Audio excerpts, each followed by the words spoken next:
দাদাগিৰি কৰা মানুহ কিছুমান ওলায়, তাতেও কেইজনমান দাদাগিৰি কৰা মানুহ আছে। তেওঁলোকৰ দ্বাৰাই আমাৰ এই সমিতিখনক যেতিয়াই তেতিয়াই হেনস্থা কৰা আৰম্ভ কৰিলে। সভাপতি তাত যাব নোৱাৰা হ'ল। যেতিয়া সভাপতি হিচাপে নাথাকে বুলি তেওঁ পদত্যাগ কৰিব বুলি ক'লে, মই বোলো আপোনাৰ সমস্যা হৈছে কি? বোলো না, আপুনি গ'লেহে গম পাব, ব'লক মই যাওঁ। মই গ'লোঁ। সেইদিনাখন তাত আমি শুনামতে এটা বিৰাট ডাঙৰ দল লৈ তেওঁলোক সাজু হৈ আছিল। আমি এইবিলাকো ভয় নকৰোঁ, মই নিজে গৈছোঁ। আমি তাত বহিলোঁ। যোৱাৰ পিছত আমাকতো ধৰক কোনেও একো কৰিব নোৱাৰে, কৰিব আহিলে তাৰো অৱস্থা কাহিল কৰি দিব। আমি কৰিব নালাগে, বেলেগে কৰিব। গতিকে আমি তাত যেতিয়া উপস্থিত হ'লোঁ, উপস্থিত হোৱাৰ পিছত তেওঁলোকক মাননীয় সভাপতি ডাঙৰীয়া, সম্পাদক ডাঙৰীয়াক মাতিলোঁ, কথা পাতিলোঁ। তেওঁলোকে কিন্তু তেওঁলোকৰ দোষৰ কথা এটাই কৈ থাকিলে, এওঁলোকে অমুকটো কৰা নাই তমুকটো কৰা নাই। মানে আগৰ পৰা কি হৈ আছিল, তেওঁলোকেতো আহি লগাই দিলে। এই ধৰণে আমি বস্তুবিলাক অলপ ঠিক কৰিব গৈ আছোঁ, কিন্তু তাৰ মানুহবিলাকে এই ঠিক কৰাটো নিবিচাৰে। আৰু এই সমস্ত ঘটনাত মই যিজন মানুহৰ ওপৰত আটাইতকৈ বেছি বিশ্বাস ৰাখিছিলোঁ, সেইজনে আটাইতকৈ ডাঙৰ বিশ্বাসঘাত কৰিছে। সেইজন হ'ল সেই বিদ্যালয়ৰ প্ৰধান আচাৰ্য শ্ৰী প্ৰাণকৃষ্ণ পাঠক। তেওঁ নিকেতনৰ প্ৰধান আচাৰ্য, কিন্তু নিকেতনৰ ব্যৱসায়ৰ তেওঁ এজন শ্বেয়াৰ হোল্ডাৰ। তেওঁলোকে ইয়াৰ পিছতে যিবিলাক কাম আৰম্ভ কৰিলে, নিকেতনখন তাত আমাৰ আদৰ্শত চলাৰ প্ৰশ্ন প্ৰায় বন্ধ হৈ গ'ল। তেতিয়া আমি এইটো যোৱা 2 বছৰৰ ঘটনা, 2-3 বছৰৰ। ইমান দিনে এই ঘটনাবিলাক, মইতো খুব ভাল স্কুল বুলি ভাবি আছিলোঁ। মই কৈছোঁহে আগত, ষ্টেণ্ড কৰিছে। ষ্টেণ্ডটো ধৰক এখন ভাল স্কুল বেয়া স্কুল বুলি নহয়, একজন যাৰ অৰিজিনেল ব্ৰেইন আছে, খুব ভাল ল'ৰা, সি য'তে ত'তে একদম বেয়া স্কুলত থাকিও ষ্টেণ্ড কৰি যাব পাৰে। কিন্তু পৰিৱেশ ভাল থাকিলে ষ্টেণ্ড কৰাটো, ভাল ৰিজাল্ট কৰাটো বেছি সহজ, পিয়ৰলি বিজনেছ। আৰু এই বিজনেছটো বন্ধ কৰিলে ডক্টৰ ৰমানন্দ দাসে। আৰু ৰমানন্দ দাস সেইকাৰণে তেওঁলোকৰ চকুৰ কোটা দাঁতৰ খালাল, তেওঁ তাত যাব নোৱাৰা হ'ল, তেওঁ পদত্যাগ কৰিলে। তেওঁ পদত্যাগ কৰাত আমাৰ বিৰাট সমস্যা হৈ গ'ল। তাৰপিছত আমি যেতিয়াই যি কমিটি ফৰ্ম কৰিব খোজোঁ, কিবা কৰিব খোজোঁ, তেওঁলোকে বাধা দিয়ে। আৰু তাত কেইজনমান মানুহ আছে, সেইকেইজনে সন্মুখত আহি হাজিৰ হয়। পিছত গম পালোঁ যে এইবিলাকতো মইতো ইয়াত ফাইল চাই দেখিছোঁৱেই, যি মাটি নিজৰ নাই। মাটিৰ কাৰণে কি কৰিছে? তেওঁলোকৰ স্কুলখন তেনেকৈ চলি আছিল।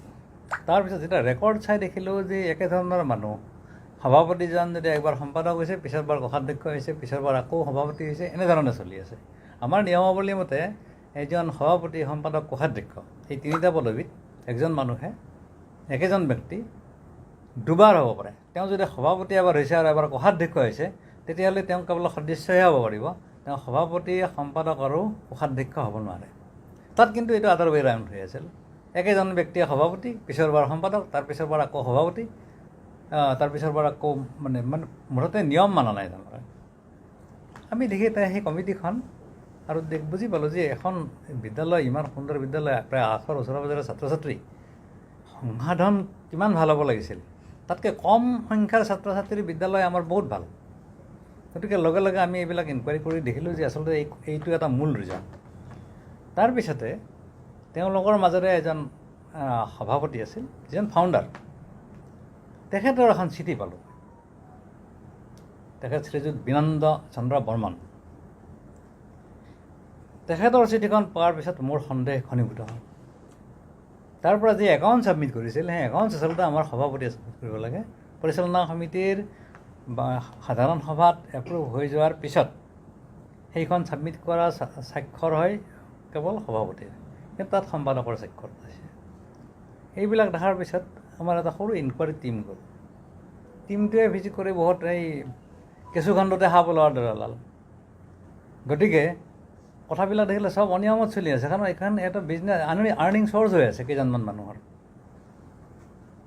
আমি সেইটো বন্ধ কৰিলোঁ। ডক্টৰ ৰমানন্দ দাসৰ নাম শুনিছে জানে আপোনালোকে? এই বজালী মহাবিদ্যালয়ৰ অধ্যাপক আছিলে, গুৱাহাটী বিশ্ববিদ্যালয়ৰ ৰেজিষ্ট্ৰাৰো আছিল। তেখেতৰ সভাপতিত্বত ডক্টৰ ভৱেশ দাস, ডক্টৰ ৰমণী বৰ্মন আৰু এনেকুৱা শিক্ষা জগতৰ লগত জড়িত কিছুমান তিহুৰে প্ৰথিতযশা ব্যক্তিক সদস্য কৰি আমি এখন সমিতি গঠন কৰিছিলোঁ। এই সমিতিখনে প্ৰথমৰ পৰা এক্সেলেণ্ট কাম কৰি গৈ আছে। তেওঁলোকে প্ৰথম কৰিলে কি ধৰক বিদ্যালয়ত যিবিলাক মানে সংসাধনৰ ক্ষেত্ৰত তাত নতুনটো ঘৰ বা হেৰি কৰিব নোৱাৰে, গতিকে তেওঁলোকে যিবিলাক আছে তাত ৰিপেয়াৰিং, যে বৰষুণ দিলে বৰষুণ নপৰা, লাইটৰ ব্যৱস্থা, ফেন কম আছিল ফেনৰ ব্যৱস্থা, খোৱা পানীৰ ব্যৱস্থা নাছিল। তাত ছাত্ৰ ছাত্ৰীবিলাকে দমকলৰ পানী খায়। ডক্টৰ ৰমানন্দ দাসৰ লগত কথা পাতি মই নিজে উপস্থিত আছোঁ। তাত ভল্টাজৰ ৱাটাৰ কুলাৰ লগাই দিয়া হ'ল। তেওঁলোকৰ গাড়ী কিনিছে, গাড়ী বিদ্যালয়ৰ নামত নাছিল, গাড়ী কিনিছে গাড়ী সমিতিৰ সভাপতি সম্পাদকৰ ব্যক্তিগত নামত, এনেকুৱা ধৰণৰ আছিল। প্ৰধান আচাৰ্যৰ নামত গাড়ী আছিল। আৰু এইবিলাক কথা লুকাই আছে।